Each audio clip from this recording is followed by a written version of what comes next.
financially we're good and we got enough clients, but I'm working 80, 90 hours a week. I'm dying here. These owners all have a ton of different consultants and folks that they work with. They've got advisors everywhere, a financial advisor, a CPA, an estate planning attorney.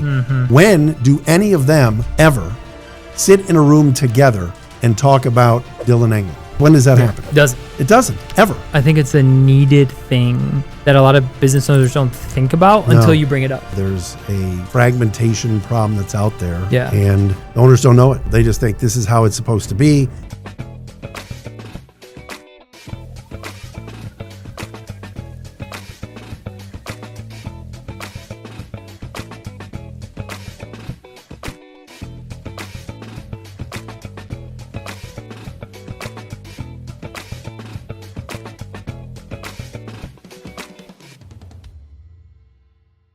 Always reference the last person that did something for us, but we never like track, like, wait a second, like if this person wouldn't have introduced me to this person wouldn't have, and you follow the train, like, wait a second, dude, this person that started all is like, deserves equal praise to the most recent person that helped us out. No doubt. So that's just been something we've tried to like do a really good job of, is like keeping in touch with our referral partners and just trying to build a referral army of like people that like, because sometimes like all you can do is say thanks. You know, like, hey, just wanted you to know, like, this person you introduced me to turned out to be like the best connect. Like, here, let's go play golf or let's go do something.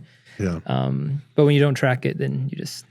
What's ironic about Matt Allison is, and you know this because you're friends with him too, like, he's such a great guy, such a great connector. We're in this Excel networking group together.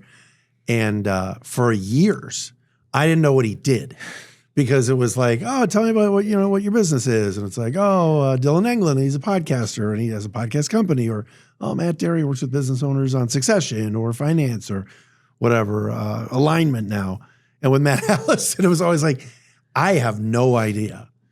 But he's such a great networker and person that, and now his story is a little bit easier. Yes, he was doing trade credit insurance. Oh my God.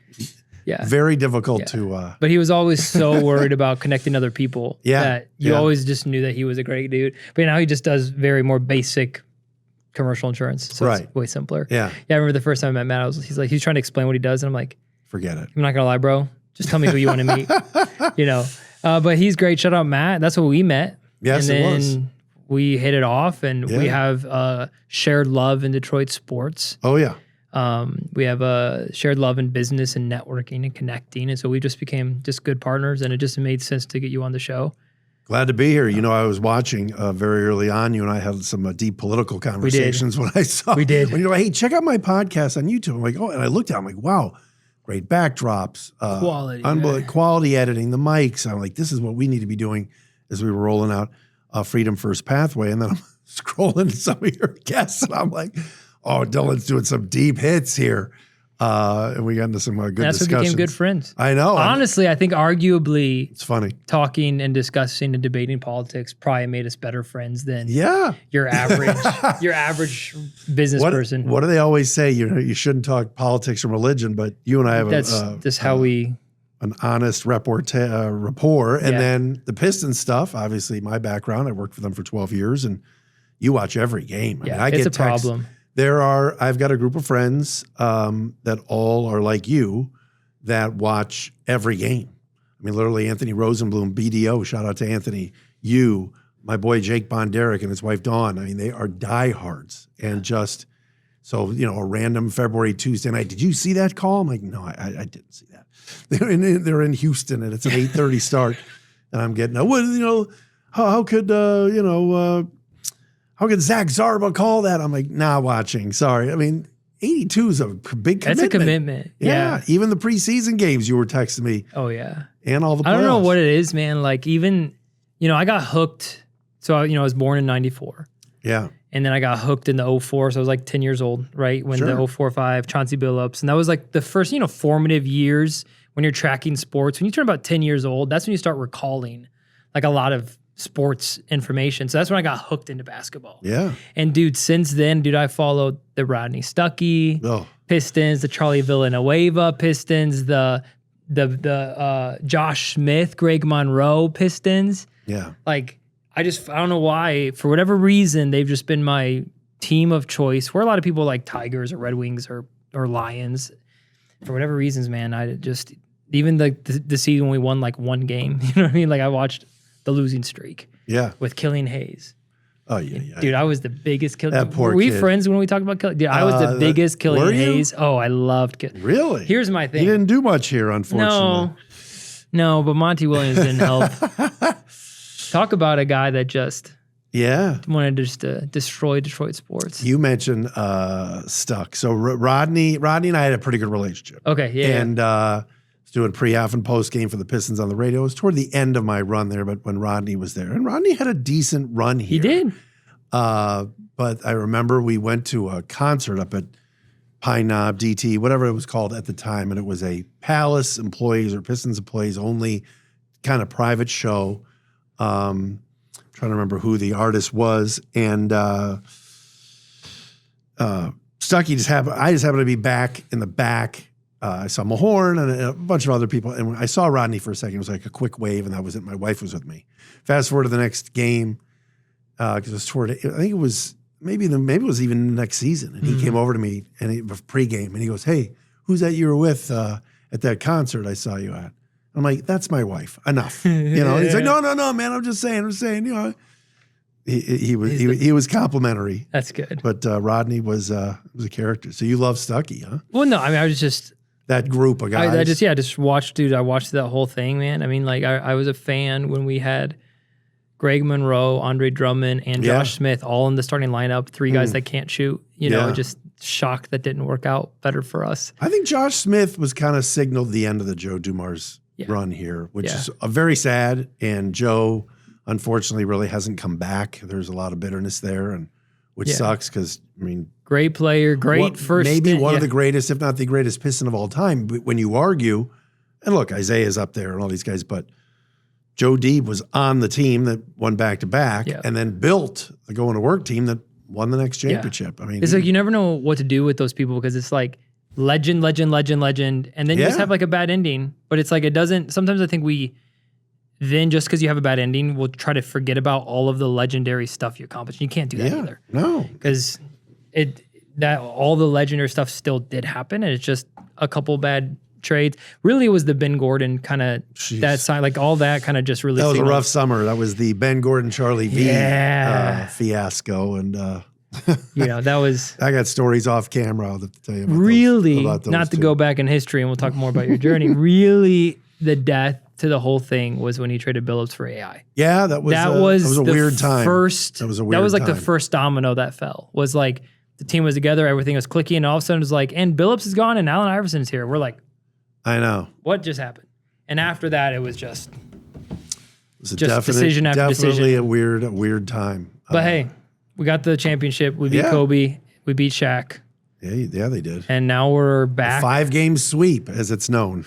George Blaha was the man that coined that phrase, the 5-game sweep. Because technically, really, game 2 was a game 1 or 2 out in LA. 5-game sweep. Game 2 in LA, they should have won. Yep. It was so they really came home 1-1 and took care of the next 3. But it was known as the 5-game sweep. It was a lot of fun to be a part of that, and those are great dudes. So for people that don't know about you, yes. You are, a lot of people know you for your sports background. So right, yeah. So you host a podcast right now called Locked On Lions. I do.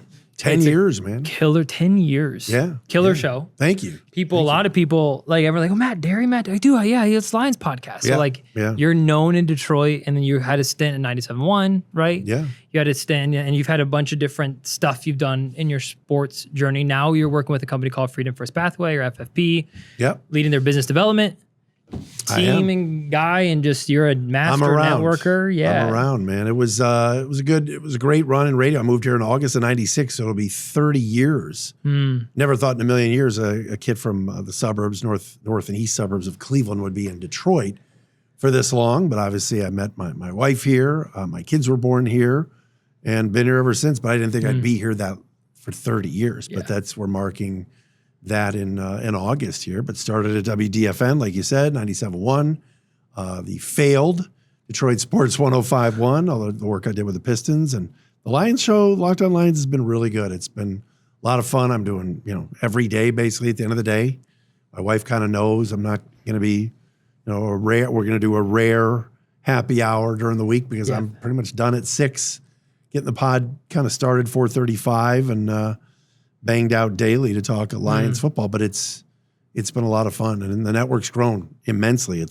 You're blessed, and you know this, having to really build your own podcast, getting in on the ground floor of a network and seeing it grow to the point where David and the team at Lockdown, it got sold to Tegna, and it's probably being sold again, but it's pretty cool. That is great. Where did this sports journey start for you? Like as a kid, were you just always infatuated? And one thing that people might not know, and I don't like this about you, by the way, but you're not a Tigers fan. No. Heck you no. You like what the Cleveland whatever or the Guardians, yes, whatever they're called today. Yes, and you like those guys. Love. And that's my number one, team. man. I mean, it's not even. I mean, your Pistons for you is like your number one. You watch every game.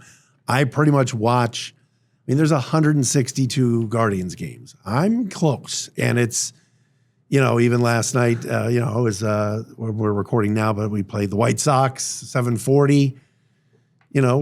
We had dinner. We sat outside for a little while. We're chatting and threw back maybe a Monday night adult beverage. But once it was about 7:40, it's on our my wife and I shared Google Calendar. She knows when the games are. But she looked up a couple weeks ago. There was like a Wednesday day game and an off day on a Thursday. So she was like, "We got a window. We got a window here. 2 nights. So I get 2 nights of your attention. Get 2 nights of Matt. I mean, it's no. I love the team. I grew up loving all the teams. Did you grow up in Cleveland? Yes, I did. Okay. And my dad was a season ticket holder. My grandparents had Brown season tickets going back to like the 30s and 40s. And so I went to all the Browns games. I was at the Drive, the famous John Elway 98 yards, Broncos Browns. 87, 86, and AFC Championship game. Grew up a huge Indians fan and Cavs. I went to all the big games up at the old Richfield Coliseum. People talk about Rocket Arena or the Q now in Cleveland. All that place is loud. No, nothing was louder than when Michael Jordan and the Bulls came in to play us in the playoffs as a Cavs fan. I was there when Jordan hit the shot, the infamous shot. I was there for shot 2 in person as well when he hit it over Gerald Wilkins, also a playoff game. So I was into all 3. That was my dad's thing. He loved sports. My mom into it as well, but I just learned from my dad about that, and so that was kind of how I got my love for it, and that was it. Joe Tate was my guy. He's like the Blaha of Cleveland. Was Joe, rest in peace. Was my idol, and so I wanted when I was listening to him on the radio. That's what I wanted to do. So you knew as a kid, you're like, I want to pursue this path. So did you go to college trying to pursue this path? Oh yeah, went to Syracuse. Okay. The infamous Newhouse School. I never got into Newhouse because my grades weren't good enough. But luckily, the student radio station WAER. But your voice was good enough. Well, I worked at it, but I never have had the great pipes like Mark Champion or George. But I worked at WAER in college. I made the staff. We had 4 of us as a senior class. The junior class was brilliant. Guys that are on the air now, Andrew Siciliano, Zach Zaidman, all these guys. And Syracuse, is Syracuse known for broadcast? Yes, it is. Okay. So Mike Tirico, Ian Eagle, Sean McDonough, Costas, Marv, they're all WAER guys. From Syracuse. Oh, yeah, all of them. Cool. So they all worked at that station. They cut their teeth there. So it was competitive. And, to this day, I mean, I text Ian all the time, Tirico, McDonough. Those are my big brothers, man. Like, I love them. When you think of, I want to continue down your story because, like, as much as I know you, I don't know a lot. And I've listened to some podcasts you're on, so I'm familiar with the journey. But, like, when you think through, like, what makes an excellent broadcaster and what makes an average broadcaster, so you mentioned some of those names, Mike Tirico, and then even, like, before we were talking about, Mike Breen and Blaha, like, what are the traits that either they teach you in school when you go, or that these guys just have that they just make such a good, compelling broadcaster? I mean, I think part of it is teachable when it comes to, all right, if you go to an Ohio University or a Northwestern or a Syracuse, Central's got a nice program. Michigan State is now building up a really good student broadcast program. If you're coached right and you're learning the basics, especially for play-by-play, radio, when George started just doing radio, when Breen started just doing radio, time and score, left side, right side, and you have that rhythm and routine and you're descriptive, I think those are the best guys. And there's a mix of, you've got the personality, but you're also calling the game. I think some of that is unteachable. George, you're a Blaha guy, so we can talk about it. I mean, George is amazing, and still at 82 or whatever he is, still has it, I think, in terms of, off the high glass and in and all the things that his he says. trademark 2 and 20. Yeah. It's not forced. It's not a clown show. It's not reading it off a script, Not manufactured, right? There's some guys, and I know I get in trouble when I do it, and I'll do it again. Detroit's own Gus Johnson, all right? I'm not a fan. Right. I think it's forced. I think it's cheesy. I think does he have the stuff written down sometimes? And George, it just flows. Green, flows. Ian, these guys, they've got that mix of personality. So part of it, is teachable. And I had work to do when I got there in terms of, all right, in order for you to call a Syracuse lacrosse game, football game, or basketball game, you had to get cleared. You had to go into the stands with a tape recorder and call the action and practice. That's interesting. So I was going to ask you the process of what it takes to get on air live. And you also mentioned something interesting that I never thought about before. And maybe you didn't say this and I caught something that wasn't there, but did you say sometimes the best TV broadcasters start in radio? A lot of them. Because it forces them to be descriptive. Because that makes a ton of sense. When you're listening to the radio, you don't have the image to go off if it's purely based off of the person speaking. Yeah. So I can tell you right now, Ken Daniels is the TV voice of the Wings. He started in radio. Jason Benetti started in radio, does the Tigers television. Dan Dickerson is still the radio guy, but when Benetti's not there, he's doing TV, and it's less description. You're seeing it. Right. Radio, you're not. You're having to paint the picture for the audience. So a lot of these guys did start in radio. And Ian Eagle, before he became the TV voice of the Nets and TNT and CBS, he was the radio guy for the Nets. Same with his son, Noah, started off as the Clippers radio guy. So a lot of it is you get your teeth cut in radio. I love old school radio still. I'll still be in the car, have my Sirius XM on and listen to some games. Who's the Red Wings guy? Ken Cal? Yeah. Ken's really good. Yeah. Really good. Yeah. I think the Wings are blessed. They've got... Their radio is so good. Yeah, Ken does a good job. So if someone's looking to get into radio, what's that career path look like for someone? So what's the path you took to get from square one? So you went to Syracuse because you wanted to pursue radio. Exactly. Or broadcasting or whatever. Is part of the process of somebody looking to get into this, just planning early to get into the right circles? Or can someone in me, let's say someone like me, right, later in life, man, I've always wanted to do radio. You're not that old, dude. Yeah. I'm old. I'm an old fart.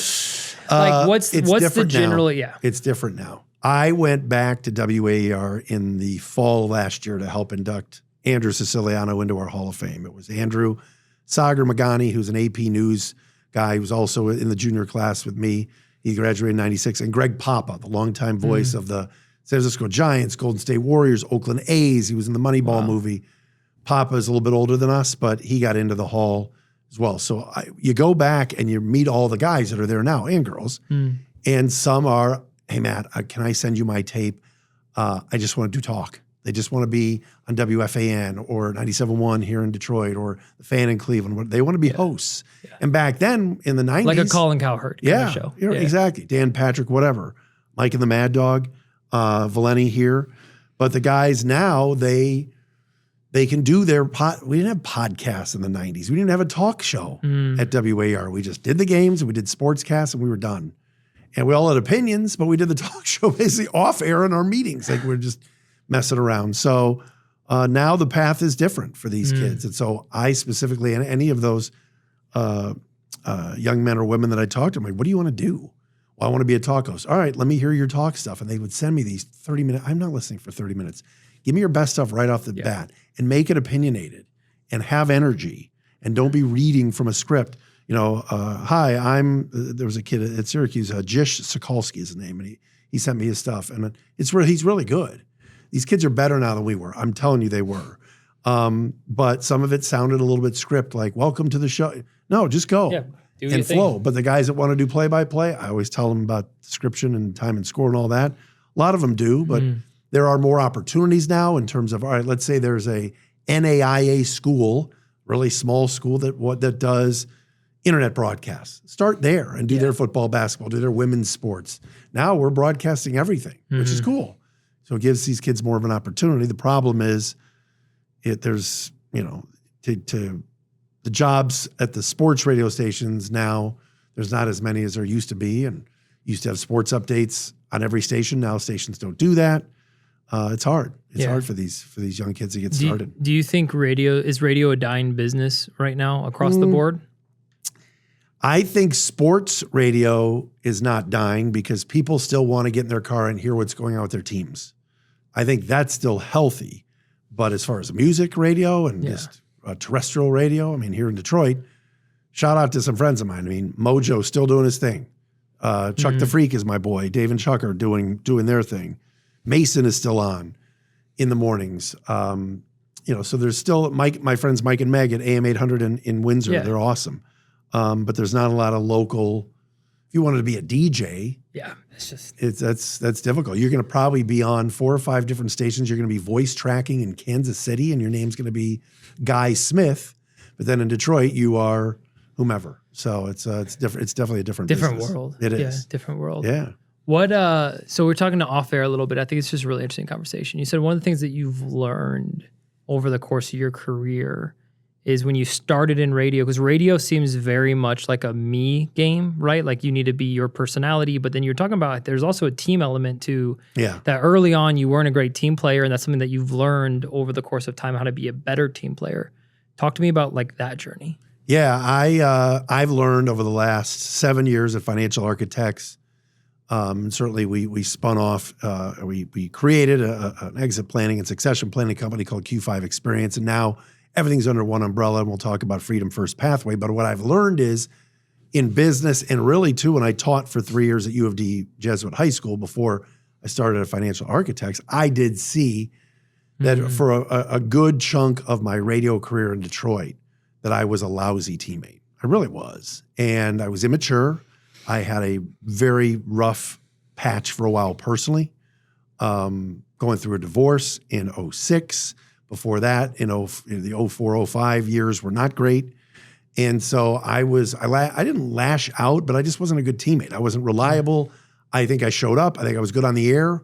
We were doing our Pistons stuff at that point. I was good. I mean, I got Pete Skorich, who helped bring me in at the Palace and was great to me, was telling me all the time, "Oh my God, we love what you're doing with the pre-half and post-game shows." And it wasn't about my performance on air.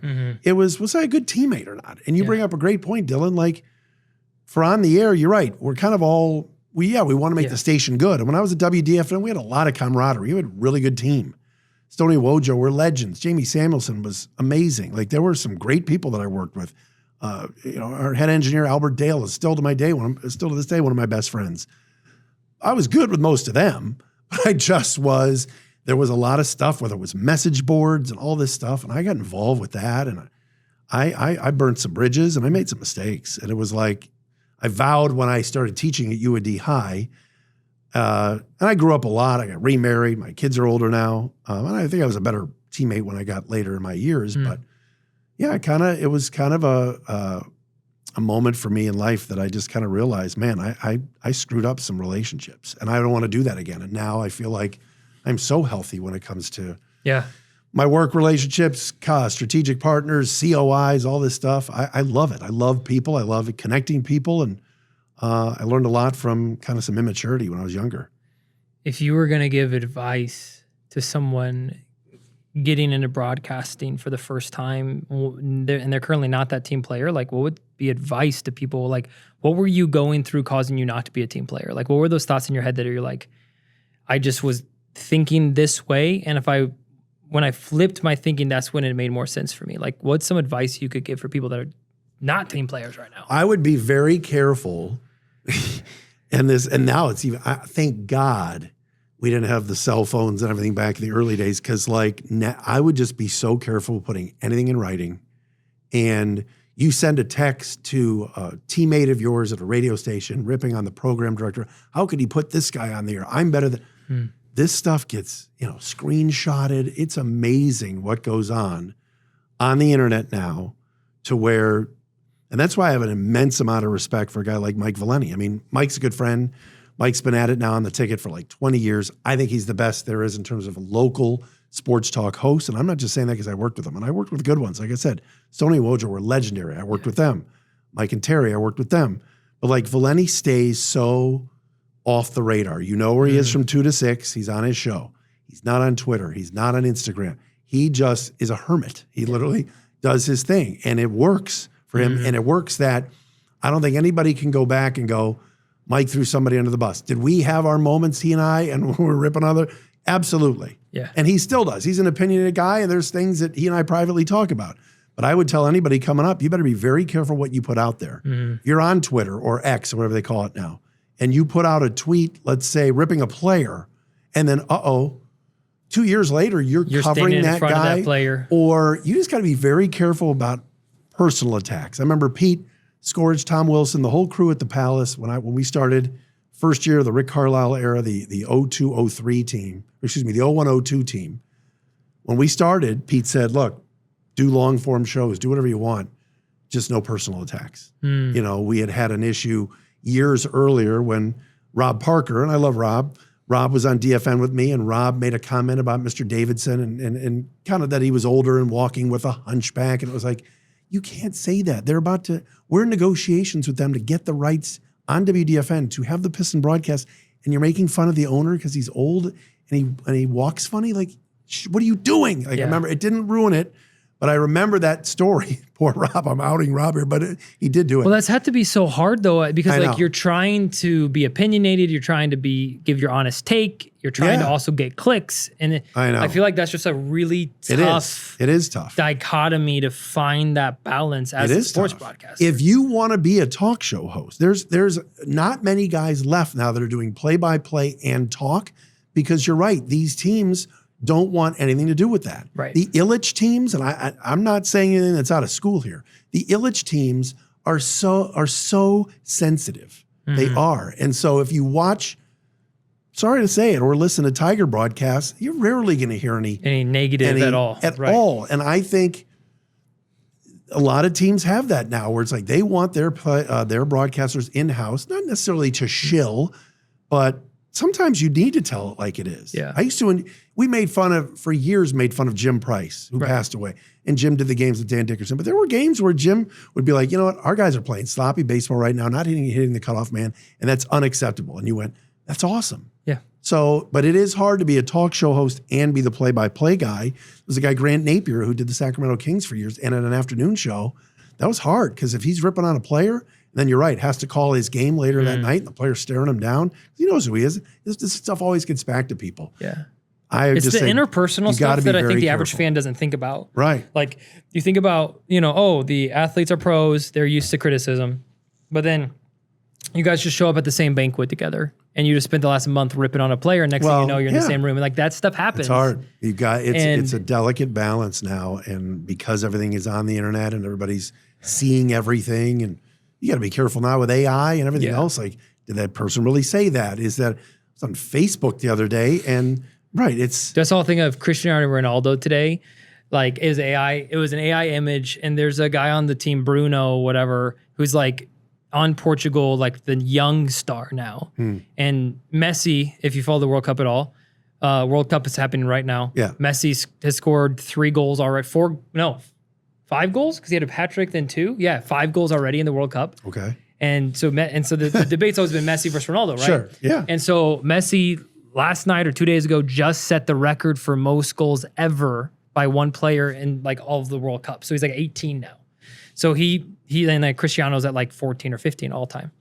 So Messi now has that on Ronaldo and this whole thing. But like on Portugal, there's this guy named Bruno, whatever. I think he's like I'm not a soccer expert, but I follow enough to be dangerous.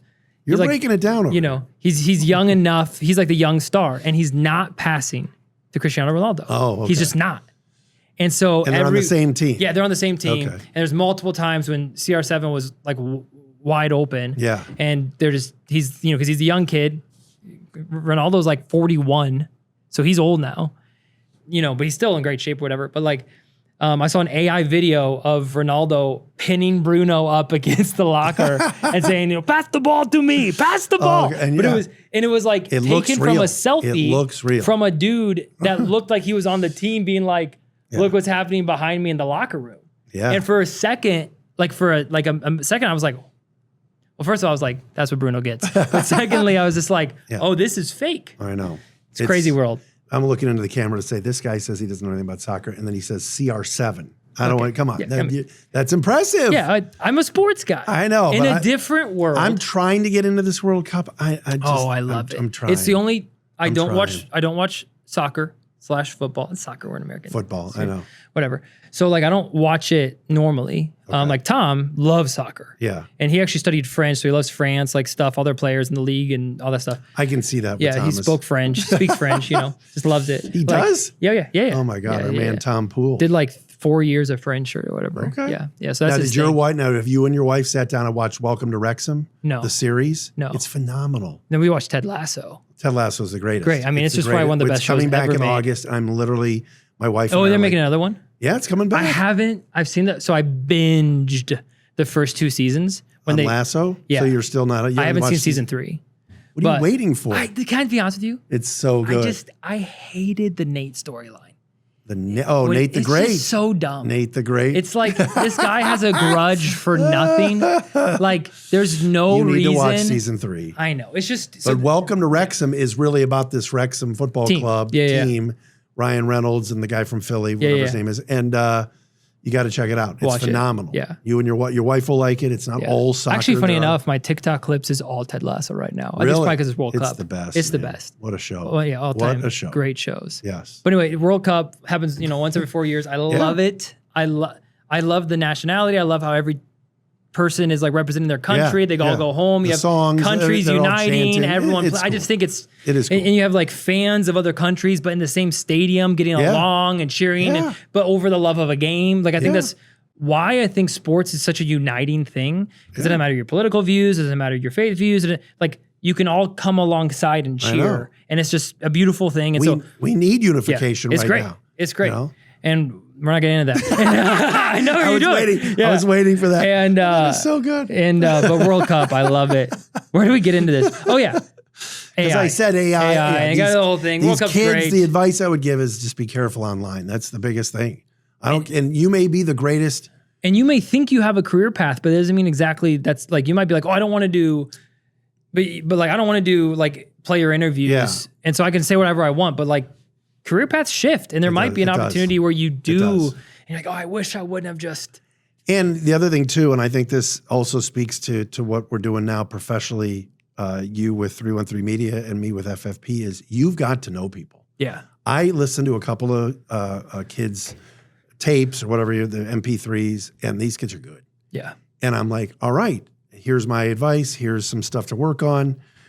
And I'm like, how's it going? Because they're seniors. And they're like, yeah, I'm sending this here, sending this there. I'm like, do you know these folks you're sending it to? Well, I'm kind of just, they're doing a lot of cold sending. I said, it's all about relationships. Look in our business, and I use this as an example, Craig Carton. Do you know who Craig Carton is? Craig Carton hosts the afternoon show at WFAN in New York.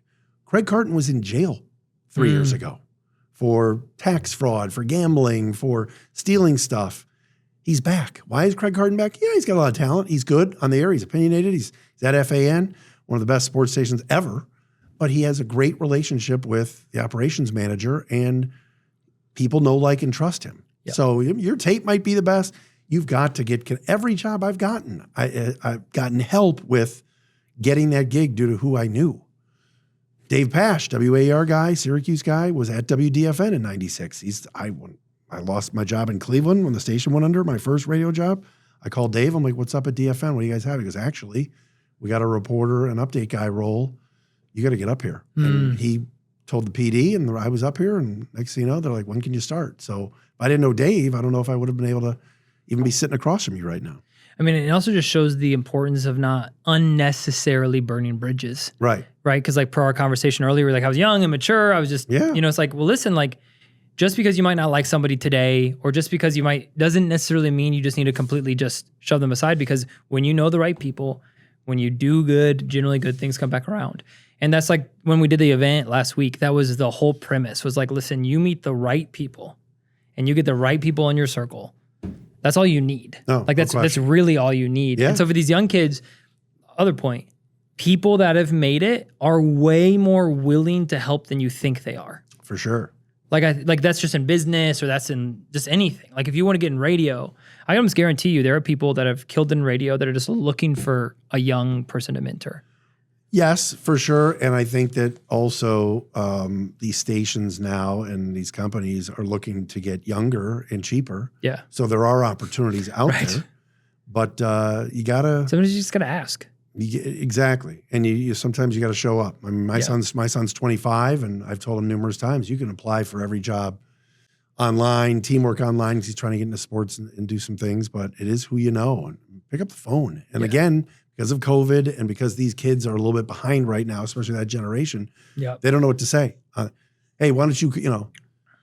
My stepson's 23. I ask him about it sometimes in terms of, hey, grab the phone and call that rental car place. What do I say? What do you say? Tell him you need this, this, and this. His car got hit a couple weeks ago. We're working on some logistics there.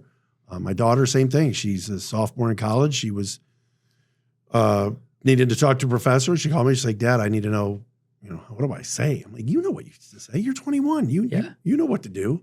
It's a different era right now. And if you don't, they're used just to make it up. Right. Just make it up and see how they respond. And then eventually you'll figure it out. Exactly. What are some of the soft skills that how has radio benefited you outside of just the normal, like you met cool people and you have a cool story? Like, what are some of the soft skills by doing radio that you think you've gotten over the years that have made you better in business? Well, absolutely too. When you talk to people, we had a lot of listeners. Like WDFN had this cult leadership or listenership for a while in terms of, all right, sports radio station in Detroit. We were kind of the underdogs. We didn't have teams forever until we finally got the Pistons, like I said, in 2001. And people loved us and it was cool to be out. So when you're talking to people, I still use some of that stuff to this day. I have run into a lot of folks, whether it's at networking events, whether it's the Troy Chamber or our Excel group or whatever things that I'm doing, your event last week.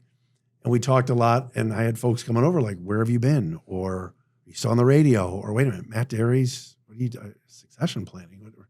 What is this Freedom First Pathway thing? What happened? I thought you moved to Cleveland. There's people that actually, Dillon, thought I moved to Cleveland. PSA, Matt Dery is still in Detroit. I'm still there. I did some radio in Cleveland, and there was a writer, years ago, 10 years ago, that pretty much put on his Twitter account, Matt Dery's in Cleveland, now he's moving. So when I ran into Herman Moore months ago, he said that too. He's like, I thought you left town. I'm like, no, I'm right here. So, but the things in radio, I still use them to this day, but I got to use what I have to help me with our company and try to win and get clients and help people. Yeah, I think the ability to communicate that's like the number one soft skill anybody can learn how to do. Because when you learn how to communicate, you can get any job anywhere because every company is looking for people that can communicate. It is. And it's a lost art because of, like you said, AI, social media. There are folks that are unbelievable. They just don't know how to talk to people. Right. They're unbelievable on Snapchat. They're on Instagram. They're funny. And then you meet them in person and it's like talking to a wall. You're like, I didn't know you were a doorknob. Like that's just like the ability to communicate. I think that's, I don't talk about it enough with podcasting. I probably should talk about it more because we talk about the benefits of making content or the benefits of whatever. But like one of the things that I think is slept on while making content is just the ability to learn how to active listen. The ability, like for me, like funny enough, right beforehand, Cannon and I were talking about, so we're really leaning into organic content. So for the company, like what do we want to talk about? Yeah. And one of the things that he wants me to talk about is like what makes a good host, what makes a good podcast host, because he thinks it's just going to make good content. And people have asked me like what hosting podcasts has helped me the most with. And it's not even the ability to speak well, which I think I've improved dramatically since starting my podcast. I've been a way better speaker, storyteller, whatever. It's the ability to actively listen to somebody while they're talking, listen to 100% of what they're saying while also being ready to respond in a coherent fashion. Yeah. Most people, when let's say you're talking, most people either are fully bought into what you're saying, and then when it's their turn to speak, they're like, oh, give me a second, I gotta process what you said. Now, or people are just thinking of their next question and not even listening. It's brutal. So the art form of being able to do that has helped me in sales. Yeah. It's helped me in discovery meetings with prospects. It's helped me be a better referral partner. It's helped me in my marriage, even just being able to listen better. You got to. Which is an important part. We suck at that. We do, but it's like, there's a couple of famous interviews. One was local. I had the chance to, weekly when I was at 105.1, we had Golden Tate on the show. Nice. Lions wide receiver. And you can Google Matt Dery, Golden Tate. It's all there. And Golden came on, and about 4 or 5 questions in, he actually made a comment where he just goes, and even last week, the other team knew our plays. And I went, what? So I was listening. I could have been looking down, and again, he was on the phone, Yeah. but I could have been looking at if I had a sheet full of questions to go, oh, that's nice. Tell me about this week in Seattle. Instead, he said the other team was calling out our signals as we were hitting the line of scrimmage. So I go, wait a minute, what did you say? And I go, how'd they know your plays? He goes, they knew of them all. And I go, so you were so predictable that the other team knew what you were doing and that's why you got blown out? And he's like, yeah. And I go, well, how does that happen? So now any other questions that I had, I scrapped them. Right. I went straight for, wait a minute, what did you say? Yeah. And it became a national story. The next week they played on Monday Night Football. Tirico and Gruden were talking about my interview. Mike mentioned me by name when Golden was playing it back in Seattle. And he's like, some controversy this week. Golden Tate told Matt Dery. And I was proud of that because I did pay attention. But I had done plenty of interviews before that where somebody had made a comment and I missed it. Aaron Andrews, the infamous interview with Richard Sherman. She grabbed Sherman after the NFC Championship game, and he's just railing on Michael Crabtree. He's a soft-ass receiver. And her response was, talking about, who are you talking about? Or she said, who called you out? She listened. She could have, you know. And she could have been like, all right, he's that's like, nice. Crabtree. And then she just let him walk away. And that was perfect. There was no other questions that need to be asked. I watch, you know, when in the finals, I think Lisa Salters does a good job, the sideline reporter for ABC, but I watch her you can see she's holding her list of questions in her hand. Sometimes if guys say something crazy or WNBA. You can't just move on to the that's what, and I don't know if this is but this is how I've used terminology before. I said there's a difference between an interviewer and a conversationalist. Right. I think an interviewer, you've thought through. A good interviewer, they come up with amazing questions, really thought out questions, gets the most out. But a conversationalist can take a good interview and turn it into just something better and deeper because they are able to live, not just go through these pre-thought through questions. They're able to just active listen. And I think it's huge. That's just something that I'm sure on radio you've learned how to do. Storytelling in business is everything. And so if you're able to live comment, tell stories on sports, that has a direct correlation to being beneficial. Well, and here's the other thing too, Dillon, and I'm going to blow a little sunshine here, but 313 Media and your event and the kind of the grand opening of these studios, people came there based on relationships. It wasn't that, I'm going to go to this event and get free food and see the studios and leave. Yeah. People were there. You had a good program, but what you set up there was, hey, here's what we're doing, and here's what we're trying to build, and thanks for coming. Yep. And you made the effort to make it personable, and people enjoyed it. Yeah. And there were plenty of people that didn't see the studios until after the program was done. And I've told people, I said, you got to work with this guy. You hadn't done anything with us yet, other than me seeing your show. But I just felt like there's plenty of folks that are doing podcasts. There's plenty of good people doing them in this town. But you and I just clicked, and it is about relationships. And you have good your staff. I mean, and your team. I mean, everybody from Herman down the hall here that I know to Tom and Cannon and the whole crew. They've been great. And so that's what you want. You want to be working with people. KLT. I always say it. Know, like, and trust. And you gained a lot of fans the other day. Well, I'll tell you, I mean, we made 2 posts because people were like, how'd you, because we sold out, right? Like, I think we had 142 people RSVP and maybe 107, 110 showed up. And this guy says, in front of everybody, you were worried at 8:45. You were worried nobody was going to show up. I was. Come on, man. Yeah, I was. Because it's a free event.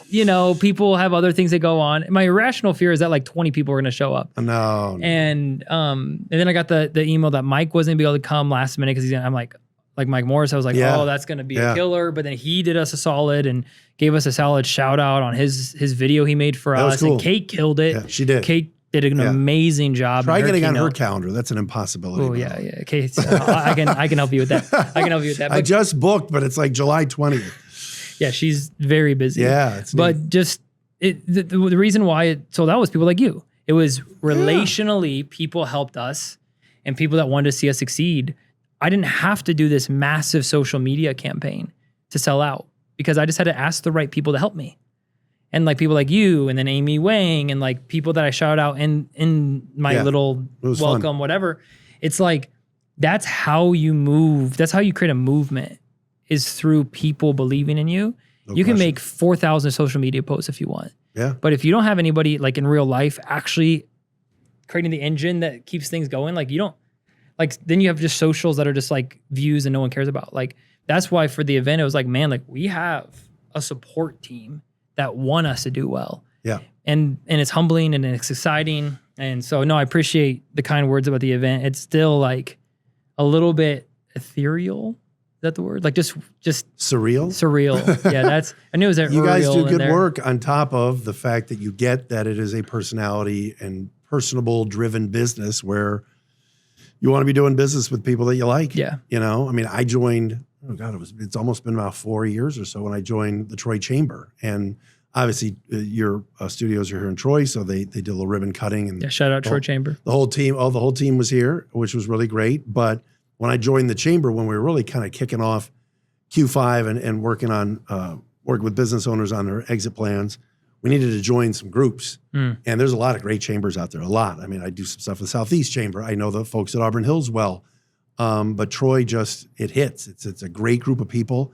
I went into it going, all right, let's get clients, let's get people, prospects, and I'll go to events and meet folks. I didn't realize I'd make friends. Yeah, these people are actually cool people. I've made very good friends from the chamber. And I was just at Michelle Choice and her husband Josh's son, Cade, named Classic. after, 1-year-old birthday party. Oh, really? Nice. I'm meeting Josh's grandparents, and they're like, how did you meet Michelle? I said, well, we're in the chamber together, but we became very close just based upon the Chamber of Commerce. Like I didn't expect to, shout out to Michelle and Fogo to Sean. Yeah. But like, and that's the cool part. Like I took my team out. I took my team out to Fogo. I saw some photos. Event, so shout out Fogo and Michelle for making our event. And that's the cool part too. Like, right. So you introduced me to Michelle originally because Michelle, dude, just talk about a crazy story of just an event getting your guys' team's podcast spun up. But she helped originally, if you remember,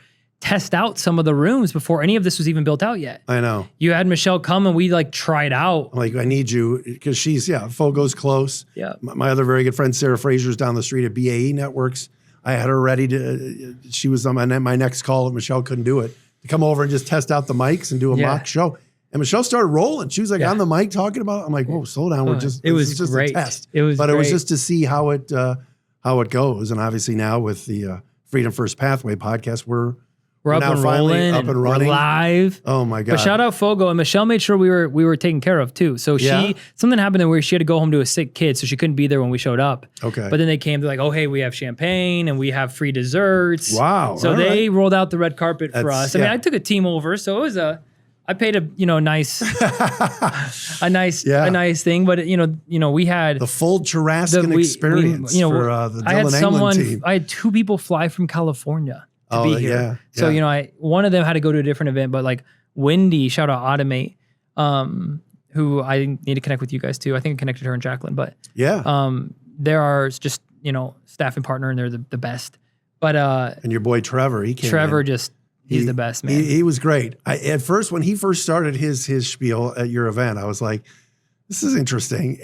But he's amazing. He was a lot of fun. Passionate. Yeah. He just, when Trevor speaks, you just know it's like, there's no doubt that he fully believes everything that he's saying. Yeah, he's good. Yeah, full event. So dude, tell me, you guys rebranded, you're doing business development for Freedom First Pathway. Just really quick for the business owners listening, what is FFP?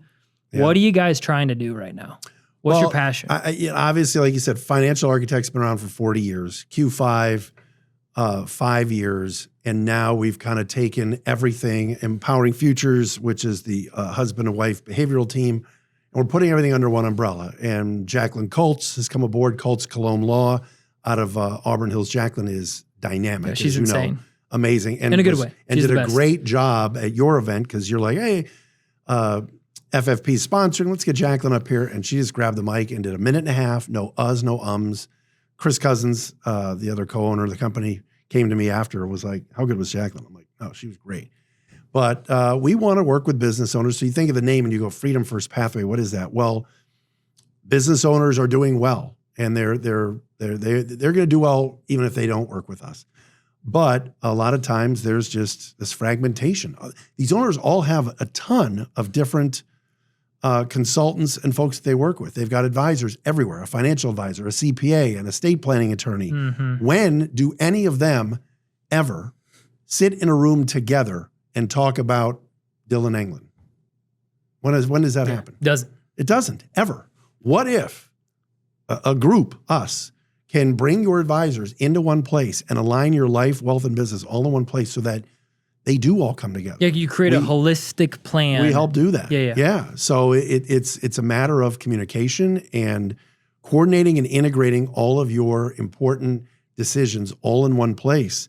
No one else is really doing that. And so we saw this need in the marketplace outside of, yes, the financial part, the exit planning part, personal development, strategic business coaching. We could do all of that. But what if we could bring everybody together and just take that burden and that giant weight off of the owner's shoulders so that they can breathe a little bit? That's what we're helping folks do. And then do you guys try to do everything in-house, or do you work with existing relationships as well? We have some things in-house. Absolutely, Jacqueline is an unbelievable attorney and can help and has done deals both on the buy side, sell side, whatever. And she's got an extensive construction background with her family business. Chris Cousins is one of the best in this area, I think, financial advisors and wealth managers. So that part we would do. We have, like you said, on the team a strategic business coach and all of that. But yes, you've got to have strategic business, strategic partners, I should say, that can do some of these things. So when they say to us, you know what, our company really needs is some marketing help, and we think about starting a podcast, where are we sending them? Right. Okay. Dillon England, 313. You made it. Estate planning attorneys, we've got those. Different investment bankers. Hey, I want to sell my business. I think I need about 2 or 3 years to really build that transferable value. We'll help with that. But then when it gets to the end, we want to pass it off to folks that we know. A guy like Joe Allen, who I know was at your event the other day for Mid-States Advisors, shout out to MSA. Hey, I need a fractional CFO. Oh, I got this guy for you, Dillon, whatever. There are partnerships you have to have. Yeah. But we want to just kind of help owners breathe for a second, not feel so overwhelmed. And not have to quarterback 30 conversations with 30 different people. It's all fragmented. Fragmentation is a real problem. I just talked to a construction owner the other day. He's like, I'm doing great. And I went, really? Are you sure? And he goes, well, financially we're good and we got enough clients, but I'm working 80, 90 hours a week. I'm dying here. And you're right. I haven't talked to my financial guy in 2 years. I need to do some stuff on the estate planning. I haven't done that. How can we help bring that to get those folks together so you don't have to? That's what we're doing. Yeah. I mean, I think it's a needed thing that a lot of business owners don't think about until you bring it up. Yeah. And then when you bring it up, they're like, oh, I guess I do have to make like 15 calls to get just this part of my business figured out. I was like, actually having this strategy, holistically looking at everything makes a ton of sense. Yeah. Instead of having like one strategy for this, all by 4 different people. Exactly. What you guys are saying is like, hey, like, why don't we take a look at all of those and make one plan with all of those things together? 100%. And your most trusted advisors, we're not telling you to dump them. We're not telling you, oh, come with us. But they're not in a room together. It's all fragmented. Let's get rid of that and bring it together and help them just breathe a little bit. And that's what we do. Yeah, it's been good. It's a nice rollout's been great. Obviously, we've done the Freedom First Pathway podcast now through you guys, which has been fun. And so we're getting in front of owners, both in this room where we're sitting right now and in the other room where we're mixing it up. I know you've got me now secure in here. And this is your space. Wherever you want. But it is your playground. And I love, because doing Locked On Lions and doing my Dery Brothers Guardians cast that I do, I mean, I could do this all day. Yeah. But it is important to hear their stories too.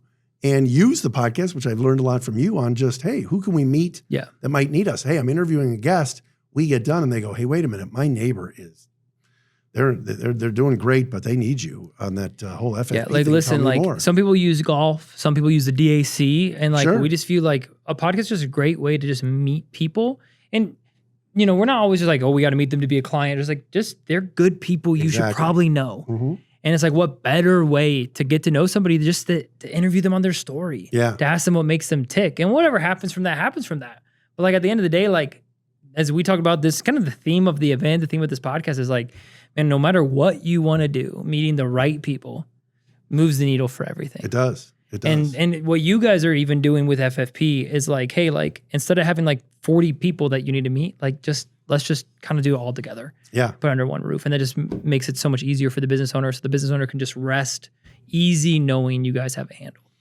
we're trying to help them. I mean, there's like we said, there's a fragmentation problem that's out there. Yeah. And the owners don't know it. They don't. They just think this is how it's supposed to be. I'm the CEO, I'm the president, I'm the owner. And oh, by the way, my bookkeeper just left, so I can handle that. I can do the whole QuickBooks thing. And they don't know what they don't know sometimes. And we're trying to help them out and make them feel like they're in a more comfortable place from a business perspective. Well, I'll tell you, dude, this couple things. Number one, if you're a business owner and you're looking and you're like just confused and you're frustrated and you called your finance guy and then you called your tax guy, then you called this person, you're like, man, these people are not on the same page and I'm frustrated. Yes. Call Matt, Jacqueline, help. Chris. Your guys' information will be in the description of this podcast. Oh, also, I want to publicly thank Freedom First Pathway for sponsoring our event, Had3 Media Launch Day.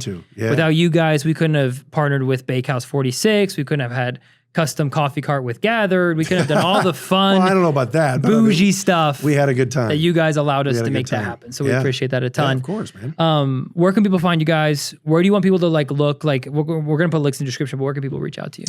Yeah, I mean, obviously ffpathway.com and the Freedom First Pathway podcast, wherever you get your podcasts now. I know people said our YouTube page. Shout out to Cannon Spears. Heck yeah. I had a really nice chat with Cannon recently. That's your behind the scenes guy. Yep.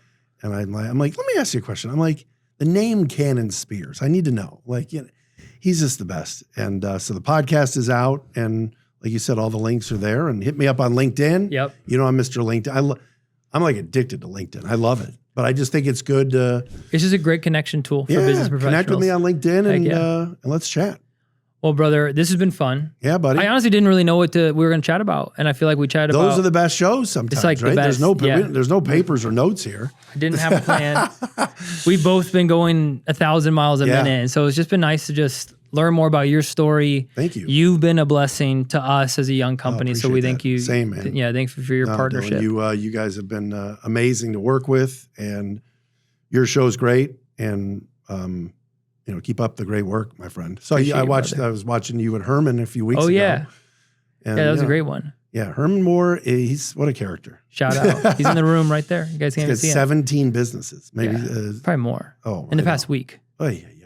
That man is a visionary. Did I see Scott Mitchell roaming these hallways? Scott, they are working on. Oh my goodness, they are working on a show. It's been live on Instagram, so I don't see a reason why there's it's man, I love it. I love being around visionaries, people with new ideas, and you know, I'll leave with you guys and you with this, right? Like one of the things I wish I would have learned earlier in life is that, you know, when you hear like a rising tide raises all ships, that's so true. But a sinking tide sinks all ships.